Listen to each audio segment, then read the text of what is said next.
सुप्रभात। मैं सुधा सक्सेना। हम सब ने अनुभव करा होगा कि उम्र चाहे जितनी भी बीत जाए, लेकिन मन की यात्रा कभी भी पूरी नहीं होती। मन की इच्छाएं बढ़ती ही रहती हैं। एक इच्छा पूरी होने पर दूसरी होती है। दूसरा जो हम पीछे नहीं कर पाए हैं वो हमें आज भी कभी कभी व्यग्र कर देती है। और इसीलिए कहते हैं कि मन की यात्रा निरंतर चलती रहती है। तो आइए आज कुछ मन की यात्रा पर ही हम सब चर्चा करते हैं। मन की यात्रा अधूरी ही होती है।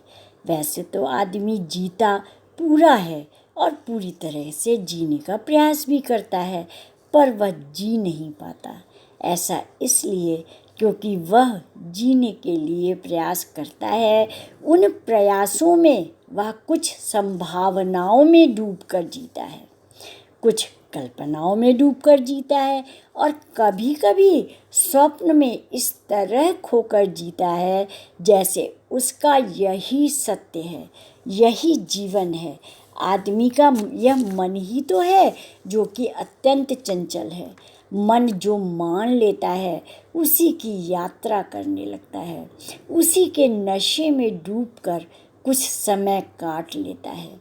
मन सभी चीज़ों को स्वीकार कर लेता है। मन सभी तरह की बातों को बर्दाश्त कर लेता है। यह केवल अपना रास्ता है खोजता रहता है। वह खाने में, पीने में, सोने जागने में भी अपना प्रभाव रखता है और इसीलिए आदमी पूरी तरह से सो भी नहीं पाता। सोकर भी वह स्वप्न में खो जाता है।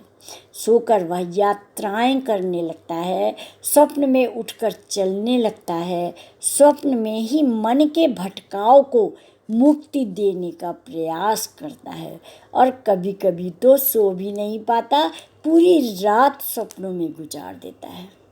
वैसे तो मनुष्य पूरी व्यवस्थाओं के साथ जन्म लेता है। जब वह जन्म लेता है तो माँ के स्तन में दूध आ जाता है और प्रेम के अनुग्रह का अथाह सागर उसके लिए उमड़ पड़ता है। पर जैसे जैसे बालक की दुनिया बढ़ती जाती है वह अपने जीवन के प्रश्नों के समाधान में उलझ जाता है। आदमी की मांग बढ़ती जाती है, प्रश्नों का चक्रव्यूह बढ़ता जाता है, चाहतें बढ़ने लगती हैं, समाधान की खोज में यात्राएं होती रहती हैं। किसी स्थूल यात्रा को वह पूरा कर लौट आता है तो किसी में उलझकर छोड़ आता है। आदमी के प्रश्न भी अनेक तरह के होते हैं और समाधान के मार्ग भी भिन्न तरह के हो जाते हैं। आदमी की कई तरह की चाहते हैं, अनेक तरह से प्रेम करता है वो।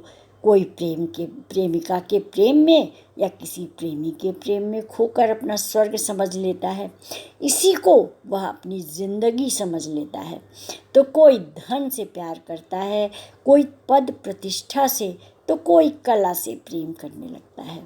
इस प्रकार मन के कहने पर वह हर काम करता है, लेकिन बाद में उसे एहसास होता है कि मन के कहने पर वह जो करता है उसके हाथ कुछ भी नहीं आता। मन की नीरसता और रिक्तता दूर नहीं होती। यह रिक्तता तो ध्यान से ईश्वर की शरण में जाने से ही पूरी हो सकती है।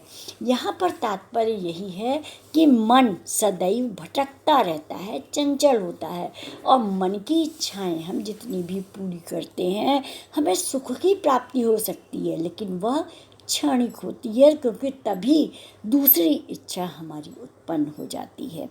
यदि हम उन कम इच्छाओं में और उनको पूरा करके संतुष्ट रहते हैं या ऐसी इच्छाएं जिसमें सबका भला होता है और जिसमें आनंद की प्राप्ति हो और हम संतुष्ट हो जाएं, तभी हमारी यात्रा सफल होती है। तो मन की यात्रा सदैव चलती रहती है। विचार करने योग्य बात ये है कि मन की यात्रा हमारी सार्थक हो, सुचिंतक हो और दूसरों को लाभ देने वाली हो, तभी हमारी सृष्टि का विकास हो सकता है। तो आज इतना ही। आप सब ने मेरे चैनल को लाइक और सब्सक्राइब किया है, उसके लिए आपका अतिशय धन्यवाद। नमस्कार।